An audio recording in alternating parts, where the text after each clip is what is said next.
অনুষ্ঠিত হলো রাজ্যের রেশন ডিলারদের নিয়ে এক মত বিনিময় সভা। খাদ্য দপ্তরের উদ্যোগে রাজধানীর রবীন্দ্র ভবনে আয়োজিত এই সভায় উপস্থিত ছিলেন খাদ্যমন্ত্রী সুশান্ত চৌধুরী, দপ্তরের সচিব দেবপ্রিয় বর্ধন, অধিকর্তা সুমিত লোধ সহ সদর জিরানি এবং মোহনপুরের মহকুমা শাসকরা। সভায় রেশন ডিলারদের নানা অভাব অভিযোগ শুনে সেগুলি সমাধানের আশ্বাস দেন মন্ত্রী। পাশাপাশি তিনি বলেন, উত্তর পূর্বাঞ্চলের মধ্যে গণবন্টন ব্যবস্থায় ত্রিপুরা প্রথম স্থানে রয়েছে।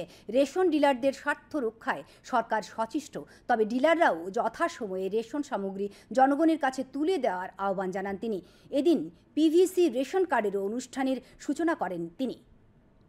তাই গণবন্টন ব্যবস্থায় নর্থ ইস্টের মধ্যে প্রথম স্থান এবং সারা দেশে যদি আমরা বিচার করি তবে আমরা তৃতীয় বা চতুর্থ স্থানে আমরা রয়েছি।